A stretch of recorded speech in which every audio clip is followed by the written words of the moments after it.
আসসালামু আলাইকুম। আশা করছি আপনারা সবাই ভালো আছেন, নিরাপদে আছেন। আপনাদের দোয়ায় আল্লাহর রহমতে আমি অনেক ভালো আছি। আজকে নতুন একটি রেসিপি আপনাদের সাথে শেয়ার করব। আর থাম্বনেল দেখেও বুঝে গিয়েছেন যে আজকে কিসের ভিডিও শেয়ার করছি। হ্যাঁ, একটি মজাদার রেসিপি, যেটা চিনি ছাড়া ডেজার্ট তৈরি করব। আর এই রেসিপির নাম আমি দিয়েছি ফুল এনার্জি হেলদি ডেজার্ট। আর কেনই বা দেব না, যেহেতু আমরা এটা খেজুর আর তিল দিয়ে তৈরি করছি। খেজুরে যে কত পুষ্টিগুণ রয়েছে সেটা তো আপনাদের অজানা নয়, তাই না? এটার মধ্যে মিনারেল, ক্যালসিয়াম, মানে আমাদের শরীরে যা যা পুষ্টি দরকার হয় সব কিছুই খেজুরে রয়েছে। তার সাথে আবার যোগ করেছি সাদা তিল। তিল বিশেষ করে আমাদের শরীরে যে অনেক সময় হাড়ে, হাতে, পায়ে অনেক সময় গিরায় ব্যথা হয়, সেটা দূর করে তিল খেলে। আরও তো অনেক গুণ রয়েছে তিলে। তো কথা না বাড়িয়ে আমি রেসিপি শুরু করছি। আপনারা আমার সাথেই সম্পূর্ণ ভিডিও জুড়ে থাকবেন আশা করছি। আপনারা ভিডিওতে দেখতেই পেয়েছেন প্রথম দিকেই যে আমি কতগুলো খেজুর নিয়েছি, সেইগুলোকে ভালোভাবে পানি দিয়ে ধুয়ে স্টিনারে ঝরিয়ে নিয়েছি। এরপর সেটার থেকে বিচি বের করে নিয়েছি আর একটু ভালো করে দেখে নিয়েছি সেই খেজুরগুলোতে কোনো পোকা আছে কি না।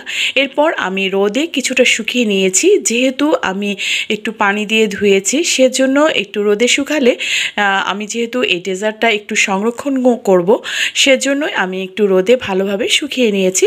ডেজার্টটা একটু ভালো হবে সেজন্য। রোদে শুকানোর পর আমি একটি ব্লেন্ডারে এগুলো ব্লেন্ড করে নিচ্ছি। আর খুব বেশি একদম মিহি করতে হবে না, জাস্ট 1-2 বার ঘোরালেই ব্লেন্ডারে সেটাই হয়ে যাবে। একটু আশ্বাস থাকবে, কোনো সমস্যা নেই। একদম ভালোভাবে মিহি করা কিন্তু যাবে না ব্লেন্ডারে, এটা আমি একটু আপনাদের বলে দিলাম।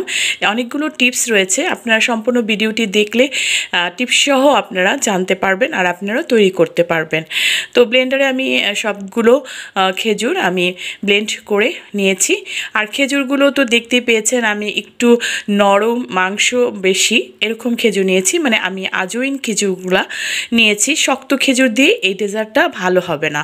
রেসিপিটা আমি শুরু করছি। বিসমিল্লাহির রহমানির রহিম। কি নিয়েছি সেটার সাথে আগে পরিচয় করে নিচ্ছি। আজকে চিনি ছাড়া ডেজার্ট তৈরি করব, আর খুবই এনার্জিফুল হেলদি একটি ডেজার্ট। এই যে প্রথমে আমি খেজুরটাকে ব্লেন্ডার করে নিয়েছি, যে দেখতে পাচ্ছেন। আর এখানে নিয়েছি বাটার বা মাখন। আর এখানে কয়েক রকমের বাদাম রয়েছে। এটা কাজু বাদাম, আর এটা হচ্ছে পেস্তা বাদাম, আর এটা হচ্ছে কাঠবাদাম, আর এটা তিল নিয়েছি। আর দেখতে থাকুন তাহলে আমি কিভাবে তৈরি করি। প্রথমে আমি একটা ফ্রাই প্যানে কিছু বাটার দিয়ে দিয়েছি। এর সাথে আমি প্রথমে বাদামগুলো একটু ভেজে নেব। এই যে হালকা করে আমি একটু ভেজে নিচ্ছি। এই হালকা করে ভেজে নিতে হবে। আমি এখন এটা নামিয়ে নিচ্ছি। এখন আমি ব্লেন্ডার করা খেজুরটা এই ঘি আর মাখনের মধ্যেই দিয়ে দিচ্ছি। আমি একটু মাখন ঘি দুটি দিয়েছিলাম।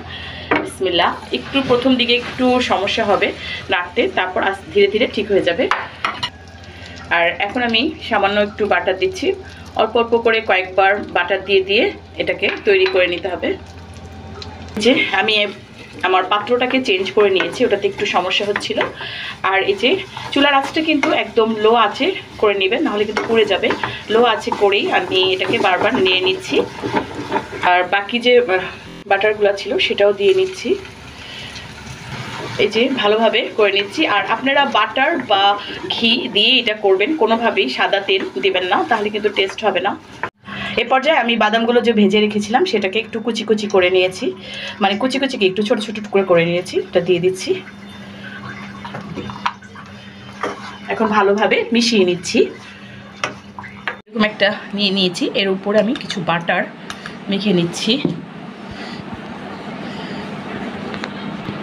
এই যে আমি এখন গরম এই কাজটা করতে হবে। আমি এখন প্যান থেকে সবগুলো নিয়ে নিচ্ছি এটার মধ্যে। আর বাটারটা নিয়ে নিয়েছি যাতে সুন্দর মতো এটা সেট হতে পারে, মানে লেগে না যায় সেজন্য। আর আমি হাতেও কিছু বাটার নিয়ে নিয়েছি যাতে সুন্দর মতো করতে পারি। আর হালকা গরম আছে, গরম অবস্থায় করতে হবে। হালকা গরম গরম অবস্থায় আমি এটি রোলের মতো করে নিয়েছি আকার। এরপর আমি ছুরির সাহায্যে এটাকে তুলে যেখানে আমি সাদা তিল একটু ছড়িয়ে রেখেছিলাম সেটার উপরে দিয়ে দিলাম। এরপর আমি সাদা তিলের সাথে এটা মাখিয়ে নিচ্ছি। দেখতেই পাচ্ছেন কিভাবে দিচ্ছি। আর এটা গরম গরম অবস্থায় করতে হবে, ঠান্ডা হলে কিন্তু তিলগুলো গায়ে লাগবে না। তো এটাও এক ধরনের টিপস। এরপর আমি একটি পলিথিন নিয়েছি, আপনারা ফয়েল পেপার নিতে পারেন। আমার হাতের কাছে যেটা ছিল সেটাই নিয়েছি, সেটার মধ্যে একটু মাখন মাখিয়ে নিলে ভালো হয়। তো আমি এটা নিয়ে এটার উপরে দিয়ে দিলাম, দিয়ে আবার সুন্দরভাবে এটাকে একটু রোল করে নিচ্ছি। এটা আরও সুন্দর হবে, সেট হবে ভালোভাবে। তো আমি ধীরে ধীরে সুন্দর মতো সেট করে নিয়েছি।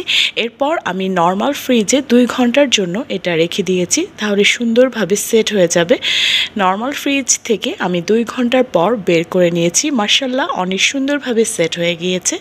এরপর আমি সুন্দরভাবে একদম বরফি আকারে কেটে নিচ্ছি।